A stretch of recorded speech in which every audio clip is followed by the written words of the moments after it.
ನಮಸ್ತೆ ವೀಕ್ಷಕರೇ, ಗೌರಿಶಂಕರ ಧಾರಾವಾಹಿಯ ಇವತ್ತಿನ ಸಂಚಿಕೆಯನ್ನು ನೋಡ್ಕೊಂಬರೋಣ. ಅದಕ್ಕೂ ಮುಂಚೆ ನಮ್ಮ ಚಾನಲ್ನ ಸಬ್ಸ್ಕ್ರೈಬ್ ಮಾಡ್ಕೊಳ್ಳಿ. ವೀಕ್ಷಕರೇ, ಆರಂಭದಲ್ಲಿ ಇಲ್ಲಿ ತುಂಬ ಸಿಟ್ಟು ಬಂದಿರುತ್ತೆ ಸುನಂದ್ರ ಮೇಲೆ. ಅದಕ್ಕೋಸ್ಕರ ರುದ್ರ, ನಿನ್ನ ಸುಮ್ಮನೆ ಬಿಡಲ್ವೇ, ಸುಮ್ಮನೆ ಹೋದರೆ ಸರಿ, ನನ್ನ ಜೀವನದಿಂದ ನೀನು ಹೋದ್ರೆ ನನಗೆ ನೆಮ್ಮದಿ ಸಿಗೋದು ಅಂತೇಳಿ ಒಂದು ಕಬ್ಬಿಣದ ರಾಡ್ ತೊಗೊಂಬಿಟ್ಟು ತಲೆಗೆ ಹೊಡಿತಾನೆ.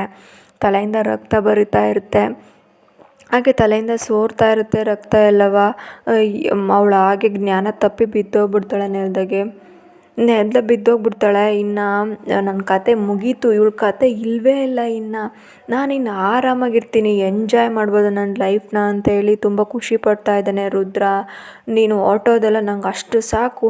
ಈಗ ಸುನಂದ ಕೊನೆ ತನಕನೂ ಕೂಡ ನನ್ನನ್ನು ದೇವರು ಅಂತ ನಂಬ್ಕೊಂಡಿದ್ದೆಲ್ಲ ನೀನು ಅಂತೇಳಿ ಹೇಳ್ತಾ ಇರ್ತಾನೆ.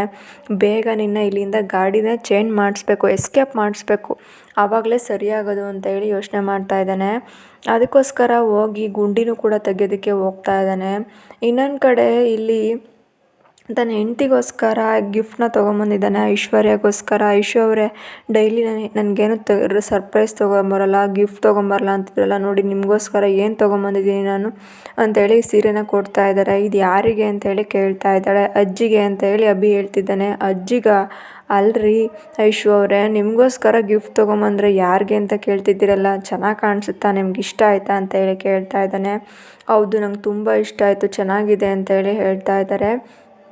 ಹೀಗೆ ತುಂಬ ಖುಷಿ ಪಡ್ತಾ ಇದ್ದಾರೆ. ಆದಷ್ಟು ಬೇಗ ಗ್ರೀಷ್ಮನ ಮನೆಗೆ ಬಂದರೆ ಸಾಕು. ಏನಾಯಿತು ಇವತ್ತು ಹೋಗಿದ್ದು ಕೆಲಸ ಎಲ್ಲ ಅಂತೇಳಿ ಕೇಳ್ತಾ ಇದ್ದಾರೆ. ಏನಿಲ್ಲ, ಆಯಿತು ಎಲ್ಲ, ಬೇಗ ಲಾಯರ್ನ ಇಟ್ಟು ನಾನು ಕೋರ್ಟ್ ಮುಖಾಂತರ ಅವಳನ್ನ ಕರ್ಕೊತೀನಿ ಅಂತೇಳಿ ಹೇಳ್ತಾ ಇದ್ದಾನೆ. ಇನ್ನೊಂದು ಕಡೆ ಅಜ್ಜಿ ಆಗ ಆಚೆ ನೋಡ್ತಾ ಇದ್ದಾರೆ.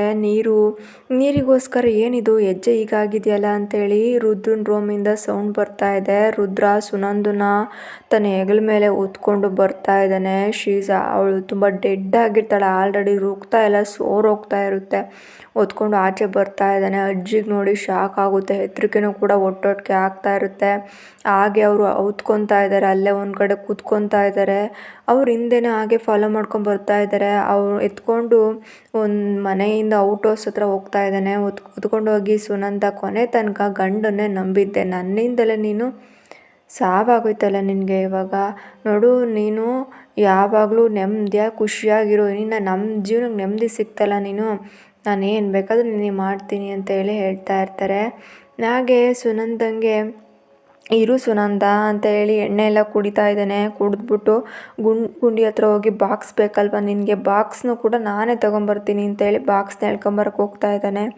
ಬಾಕ್ಸ್ ಒಳಗೆ ಅವಳನ್ನ ಇಡ್ತಾ ಇದ್ದಾರೆ. ಆಗ ಅಜ್ಜಿ ಇನ್ನೂ ಕೂಡ ಸುಮ್ಮನಿದ್ರೆ ಆಗೋದಿಲ್ಲ, ಇದಕ್ಕೆಲ್ಲ ಏನಾದರೂ ಒಂದು ಮಾಡಲೇಬೇಕು ಅಂತೇಳಿ ಅವನು ತುಂಬ ಖುಷಿಯಾಗಿರ್ತಾನೆ. ಇನ್ನು ಸುನಂದ ಮುಗೀತು, ನಂಗೆ ಗ್ರೀಷ್ಮನ ಜೊತೆ ಸುಖವಾಗಿರ್ಬೋದು ಅಂತೇಳಿ ಹೇಳ್ತಾ ಇರ್ತಾರೆ. ನಿನ್ನ ತವ್ರ ಮನೆ ಕಳಿಸೋ ನೆಪದಲ್ಲಿ ಈ ಲೋಕದಿಂದಲೇ ಕಳಿಸ್ಬಿಟ್ನಲ್ಲ ನಾನು ರುದ್ರ ಅಂದರೆ ನನ್ನ ಸಹವಾಸಕ್ಕೆ ಬಂದರೆ ಹೀಗೇನೆ ಆಗೋದು ಕಣೆ ಅಂತೇಳಿ ಮಾತಾಡ್ತಾ ಇರ್ತಾರೆ. ಇನ್ನು ಆಕೆ ಮುಚ್ಚೋ ಟೈಮಲ್ಲಿ ಅಜ್ಜಿ ಹೋಗಿ ನಿಂತ್ಕೊತಾ ಇದ್ದಾರೆ. ಆಗ ಸುನಂದ, ಇಷ್ಟು ಬೇಗ ಹೋಗಿ ಅಜ್ಜಿ ಮುಖಾಂತರ ಬಂದ್ಬಿಟ್ಟ ನೀನು ಅಂತೇಳಿ ನಗ್ತಾ ಇರ್ತಾರೆ. ಹಾಗೆ ಅಜ್ಜಿ ಅವನ್ನ ತುಂಬ ದೃಷ್ಟಿಯಿಂದ ಇಟ್ಟು ನೋಡ್ತಾ ಇರೋದನ್ನ ನೋಡ್ಬಿಟ್ಟು ಅವನಿಗೆ ಒಂಥರ ಅನುಮಾನ ಬರುತ್ತೆ. ಅನುಮಾನ ಬಂದು ಕೈನ ಜಿಂಗುಟ್ಕೊತಾ ಇದ್ದಾನೆ. ಸತ್ಯ ಇದು ಅಮ್ಮಮ್ಮ ಅಂತೇಳಿ ನೋಡ್ತಾ ಇದ್ದಾನೆ. ಕಪಾಳಕ್ಕೆ ಅಜ್ಜಿ ಎರಡು ಬಾರಿಸ್ತಾ ಇದ್ದಾರೆ. ಬಾರಿಸಿದ ತಕ್ಷಣ, ಏನೋ ಮುದುಕಿ ನೀನು ಯಾಕೆ ಬಂದೆ ಇಲ್ಲಿಗೆ, ನೀನೇನಾದರೂ ಜಾಸ್ತಿ ಮಾತಾಡಿದ್ರ ಅಂತ ಹೇಳೋ ಅಷ್ಟರಲ್ಲಿ ಅಜ್ಜಿ ಅವ್ರನ್ನ ನೂಕ್ಬಿಡ್ತಾನೆ. ಬಂದ್ಬಿಟ್ಟು ರುದ್ರ ಎದ್ದು ಬಂದ್ಬಿಟ್ಟು, ಮುದುಕಿ ನೀನು ಸುಮ್ಮನೆ ಇದ್ದರೆ ಸರಿ, ಇಲ್ಲದಿದ್ದರೆ ಪಕ್ಕದಲ್ಲಿ ನಿನಗೊಂದು ಗುಂಡಿ ತೆಗೆದ್ಬಿಡ್ತೀನಿ ಅಂತ ಹೇಳ್ತಿರ್ತಾನೆ.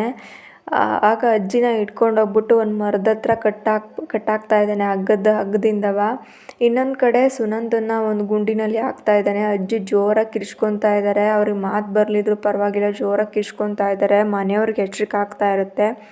ಇನ್ನೊಂದು ಕಡೆ ಗೌರಿಗೂ ಕೂಡ ಏನೋ ಒಂದು ಕೆಟ್ಟ ಕನಸು ಬಿದ್ದಿರುತ್ತೆ. ಕೆಟ್ಟ ಕನಸು ಬಿದ್ದು ಎಚ್ಚರಿಕೆ ಎದ್ದು ನೋಡ್ತಾ ಇದ್ದಾರೆ. ಗೌರಿ, ಇದೇನಿದು, ಅಕ್ಕನಿಗೆ ಏನೋ ತೊಂದರೆ ಆಗೋ ಥರ, ಮನಸ್ಸಿಗೇನೋ ಕಳವಳ ಆಗ್ತೈತೆ, ಸಂಕಟ ಆಗ್ತಾ ಇದೆಯಲ್ಲ ಅಂತೇಳಿ ನೋಡ್ತಾ ಇದ್ದಾರೆ. ಆಗ ನೋಡಿದಾಗ ಇದೇನಿದು ಅಕ್ಕನ ನೋಡಬೇಕು, ನಾನು ಹೋಗಿ ಮಾತಾಡಿಸ್ಬೇಕು ಅಂತ ಬರ್ತಾ ಇರ್ತಾರೆ. ಇನ್ನು ಕಡೆ ಗ್ರೀಷ್ಮಂಗೂ ಕೂಡ ಎಚ್ಚರಿಕೆ ಆಗಿರುತ್ತೆ. ಎಲ್ಲರೂ ಕೂಡ ಎದ್ದು ಆಚೆ ಬರ್ತಾ ಇದ್ದಾರೆ. ಇನ್ನು ಅವ್ರ ಅತ್ತೆ ಕೂಡ ಗೊತ್ತಾಗಿರುತ್ತೆ ಇವರು ಆಚೆ ಕಳಿಸ್ಬಾರ್ದು, ಏನಾದರೂ ಇಲ್ಲಿ ರುದ್ರ ಏನೋ ಕೆಲಸ ಮಾಡ್ತಾ ಇದ್ದಾನೆ ಕೈ ಕೆಲಸನ ಅಂತ ಹೇಳಿ. ಅದಕ್ಕೋಸ್ಕರ ಯಾಕೆ ಗ್ರೀಷ್ಮ ಹೀಗೆದ್ದೆ, ಇಷ್ಟೊತ್ತಲ್ಲಿ ಇನ್ನೇನು ರೋಡಲ್ಲಿ ಹಂದಿ ನಾಯಿಗಳೆಲ್ಲ ಜಗಳ ಆಡ್ತಾ ಇರ್ತವೆ, ಆ ಟೈಮಲ್ಲಿ ನೀನು ಎದ್ದು ಆಚೆ ಹೋಗೋದಾಗೆಲ್ಲ ಹೋಗ್ಬಾರ್ದು ಗ್ರೀಷ್ಮ, ಹೋಗು ಮಲ್ಕೋ ಹೋಗು ಅಂತೇಳಿ ಹೇಳ್ತಾ ಇರ್ತಾರೆ. ಇಲ್ಲ ಗ್ರೀಷ್ಮ, ನನಗೂ ಕೂಡ ಏನೋ ಸೌಂಡ್ ಕೇಳಿಸ್ತು, ಯಾರೋ ಮಾತಾಡೋ ರೀತಿ, ಯಾರೋ ಕಿರ್ಚಾಡೋ ರೀತಿ ಅಂತೇಳಿ ಹೇಳ್ತಾ ಇರ್ತಾರೆ. ಆಗ ಗ್ರೀಷ್ಮ ಮತ್ತು ಈ ಕಡೆ ಗೌರಿ ಇಬ್ಬರು ಕೂಡ ಒಳಗೆ ಹೋಗ್ತಾ ಇದ್ದಾರೆ. ಸುನಂದನ ಮುಗಿಸಿ ಕತೆನ ಕ್ಲೋಸ್ ಮಾಡಿಕೊಂಡು ಮನೆಗೆ ಬರ್ತಾ ಇದ್ದಾನೆ. ರುದ್ರ ಬರ್ತಾನೆ, ಬೆಳಕಾಗುತ್ತೆ, ಎಲ್ಲರೂ ಕೂಡ ಅವರ ಕೆಲಸನ ಮಾಡ್ಕೊತಾ ಇರ್ತಾರೆ. ಗ್ರೀಷ್ಮ ಹೋಗಿ ಅಕ್ಕ ರೂಮಲ್ಲಿಲ್ಲ, ಸುನಂದಕ್ಕ ಮನೆಯಲ್ಲೆಲ್ಲೂ ಕೂಡ ಕಾಣಿಸ್ತಾ ಇಲ್ವಲ್ಲ ಅಂತೇಳಿ ಹೇಳ್ತಾ ಇದ್ದಾನೆ. ಏನೋ ಸುನಂದ ಅದಕ್ಕೆ ಕಾಣಿಸ್ತಾ ಇಲ್ಲ, ಅದಕ್ಕೆ ಇಲ್ವಾ ಅಂತೇಳಿ ಇಲ್ಲಿ ಶಂಕರ ಕೂಡ ಹೇಳ್ತಾ ಇದ್ದಾರೆ.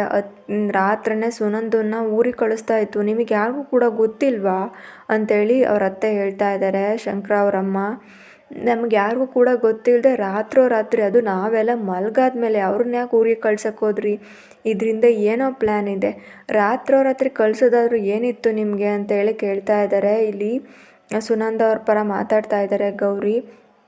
ನೋಡಿ ಶಂಕರ ಅವರೇ, ಜೋಗಿ ಅವರೇ, ನೀವು ಹೇಳ್ತಾ ಇದ್ರಿ ರಾತ್ರಿ ಅಕ್ಕನ್ನ ಯಾಕೆ ಕಳಿಸ್ಬೇಕಾಗಿತ್ತು, ಇಲ್ಲ ಬೇರೆ ಏನೋ ಇದೆ ಅಂತೇಳಿ ಹೇಳ್ತಿರ್ತಾರೆ. ಮನೆಯಲ್ಲಿ ಅಜ್ಜಿ ಕೂಡ ಕಾಣಿಸ್ತಾ ಇರೋದಿಲ್ಲ, ಅಜ್ಜಿ ಕೂಡ ಇಲ್ಲ ಅಂತೇಳಿ ಹೇಳ್ತಿದ್ದಾರೆ.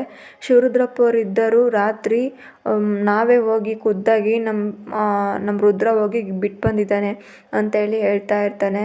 ಹೌದು, ರಾತ್ರಿನೇ ಅವಳು ಕತೆನ ಆಗೋಯ್ತು ಅಂತೇಳಿ ಒಂದು ದೊಡ್ಡ ಸೌಂಡಲ್ಲಿ ಹೇಳ್ತಿದ್ದಾನೆ. ಈಗ ಗೌರಿಗೆ ಒಂದು ತಲೆಯಲ್ಲಿ ಏನೋ ಒಂದು ಕೊರಿತಾ ಇದೆ. ರಾತ್ರಿ ಏನೋ ಸೌಂಡ್ ಕೂಡ ಬಂತು, ಮನೆಯಲ್ಲಿ ಅಕ್ಕ ಕೂಡ ಇಲ್ಲ ಅಂತೇಳಿ ರೂಮ್ ಕಡೆ ಹೋಗ್ತಿರ್ತಾಳೆ. ರೂಮಲ್ಲಿ ಬ್ಲಡ್ ಕೂಡ ಇರುತ್ತೆ. ಬ್ಲಡ್ನೆಲ್ಲ ನೋಡಿ ಅವಳು ತುಂಬ ಭಯಪಡ್ತಾ ಇದ್ದಾಳೆ, ಕಿರ್ಚ್ತಾ ಇದ್ದಾಳೆ. ಆಗ ಶಂಕರ ಬರ್ತಾ ಇದ್ದಾನೆ. ನೋಡಿ ಜೋಗಿ ಅವರೇ, ಇದೇನಿದು, ಏನು ಬ್ಲಡ್ ಇದು, ಮನೆಯಲ್ಲಿ ಅಕ್ಕ ಕಾಣಿಸ್ತಾ ಇಲ್ಲ, ಅಜ್ಜಿ ಇಲ್ಲ, ಈ ಬ್ಲಡ್ ನೋಡಿದ್ರೆ ನನಗೆ ಭಯ ಆಗ್ತಾ ಇದೆ, ನೀವೇ ಇದನ್ನ ಯಾವುದನ್ನು ಕೂಡ ನಂಬ್ತಾನೆ ಇಲ್ವಲ್ಲ ಅಂತೇಳಿ ಹೇಳ್ತಾ ಇದ್ದಾನೆ. ಸರಿ ಆಯಿತು, ನಾನು ವಿಚಾರಿಸ್ತೀನಿ, ಇದೇನು ಅಂತ ಗೊತ್ತಾಗುತ್ತೆ ಅಂತೇಳಿ ರುದ್ರನ ಕರ್ಕೊಂಬಂದು ತೋರಿಸ್ತಾ ಇದ್ದಾರೆ. ಮನೆಯವರೆಲ್ಲ ಕರ್ಕೊಂಬರ್ತಾ ಇದ್ದಾನೆ. ಆವಾಗ ಯಾರು ಕೂಡ ಉತ್ತರ ಕೊಡ್ತಾ ಇಲ್ಲ, ಸುಮ್ಮನೆ ನಿಂತಿರ್ತಾರೆ. ಯಾಕೆ ಈಗ ನಿಂತ್ಕೊಂಡಿದ್ರೆ ಹೇಳ್ರಿ, ಯಾರು ಕೊಲೆ ಮಾಡಿದ್ದೀರಾ, ಯಾರನ್ನ ಮುಗಿಸಿದ್ದೀರಾ, ಈಗಲಾದರೂ ಬಾಯಿ ಬಿಡಿ ಅಂತೇಳಿ ಕೇಳ್ತಾ ಇದ್ದಾನೆ. ಆದರೆ ಏನು ಕೂಡ ಬಾಯಿ ಬಿಡ್ದಲೆ ಸುಮ್ಮನೆ ನಿಂತ್ಕೊಂಡಿರ್ತಾನೆ ರುದ್ರ. ನೋಡಿ ಶಂಕರ, ಈ ವಿಷಯದಲ್ಲಿ ನೀನು ತಲೆ ಹಾಕ್ಬೇಡ, ನೀನು ಇಲ್ಲದಿದ್ರೆ ನಾನು ಏನು ಬೇಕಾದರೂ ಮಾಡ್ತೀನಿ ಅಂತ ಹೇಳಿ ಹೇಳ್ತಾ ಇರ್ತಾನೆ. ಏನು ಮಾಡೋದಕ್ಕೆ ಹೊರಟಿದ್ದೀಯ ಅಣ್ಣಯ್ಯ ನೀನು, ಬೇರೆ ಏನೋ ಆಗೋಕ್ಕೆ ಮುಂಚೆ ಹೇಳು, ನಾನು ಇದನ್ನು ನಿನ್ನ ಪಾರು ಮಾಡ್ತೀನಿ, ಯಾಕೆ ಹೀಗೆ ಮಾಡಿದೆ ನೀನು, ಅದಕ್ಕೆ ಎಲ್ಲೋದ್ರು ಅವ್ರನ್ನ ಏನು ಮಾಡಿದೆ ಹೇಳು ಅಂತ ಕೇಳ್ತಿರ್ತಾರೆ. ಆದರೆ ಎಷ್ಟೇ ಹೇಳಿದ್ರು ಕೂಡ ಅವರು ಬಾಯಿನ ಬಿಡ್ತಾನೆ ಇರೋದಿಲ್ಲ. ಇಲ್ಲಿಗೆ ಈ ಸಂಚಿಕೆ ಮುಕ್ತಾಯವಾಗುತ್ತೆ.